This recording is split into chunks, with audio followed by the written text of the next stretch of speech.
സ്കിന്നിന് പലതരം പ്രശ്നങ്ങളും നമ്മൾ പലരും ഫേസ് ചെയ്യുന്നുണ്ട്. സ്കിന്നിൽ നിന്ന് എല്ലാം തുടച്ചു മാറ്റി ഇതേപോലെ മാറ്റം നിങ്ങൾ ആഗ്രഹിക്കുന്നു. ബ്ലീച്ച് തയ്യാറാക്കാൻ ആദ്യമേ തന്നെ നമുക്ക് വേണ്ടത് നല്ല ക്ലീൻ ആയിട്ടുള്ള ഒരു പാത്രം വേണം. അതിലേക്ക് റൈസ് പൗഡർ 1 ടേബിൾ സ്പൂണോളം ചേർത്ത് കൊടുക്കണം.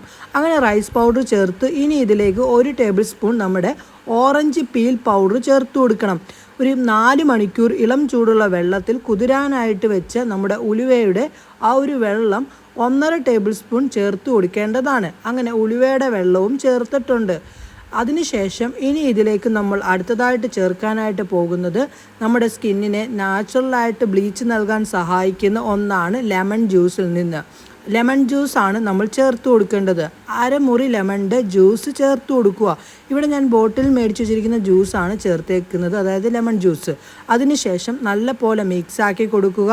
ഇനി ഇതിലേക്ക് നമുക്ക് റോ മിൽക്ക്, അതായത് പച്ചപ്പാൽ 1 ടേബിൾ സ്പൂൺ ചേർത്ത് നല്ല പോലെ അങ്ങോട്ട് മിക്സ് ആക്കേണ്ടതാണ്. അങ്ങനെ മിക്സ് ആക്കി കൊടുക്കുകയാണ്. അങ്ങനെ നമ്മുടെ ബ്ലീച്ച് റെഡി ആയി കഴിഞ്ഞിട്ടുണ്ട്. ഇത് നിങ്ങൾക്ക് കൈകളിലും മുഖത്തും ഒക്കെ ഒരേപോലെ ഉപയോഗിക്കാവുന്നതാണ്.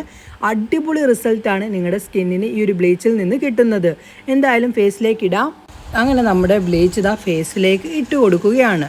നിങ്ങൾക്കിത് കൈകളിലും കഴുത്തേലും ഒക്കെ ഉപയോഗിക്കാം. ഞാനിപ്പോൾ എൻ്റെ ഫേസിൽ മാത്രമാണ് ഇടുന്നത്. ഇട്ട് കൊടുത്ത് ഒരു 3 മിനിറ്റിന് ശേഷം തുടച്ചിട്ടുള്ള മാറ്റം കാണിക്കാം. അങ്ങനെ 3 മിനിറ്റ് ആയിട്ടുണ്ട്. കുറച്ച് വെള്ളം വെച്ച് ഒന്ന് സ്ക്രബ് ചെയ്തിട്ടാണ് ഫേസിൽ നിന്ന് ഞാനിത് തുടച്ച് മാറ്റുന്നത്. തുടച്ചപ്പോൾ സ്കിന്നിൻ്റെ ആ ഒരു ഗ്ലോ നിങ്ങൾ കണ്ടോ? നാച്ചുറലായിട്ടുള്ള ഈ ഒരു ബ്ലീച്ചിൽ നിന്ന് ഇത്രയും റിസൾട്ടോ?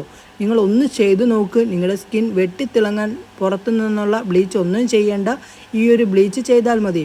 മുഖത്തിൽ നിന്ന് തുടച്ചപ്പോൾ മുഖത്തിൻ്റെ ആ ഒരു ഗ്ലോ നിങ്ങൾ കണ്ടോ? കൈയും മുഖവും തമ്മിലുള്ള വ്യത്യാസവും കണ്ടോ? അടിപൊളിയാണ്. എന്തായാലും ഒന്ന് ചെയ്തു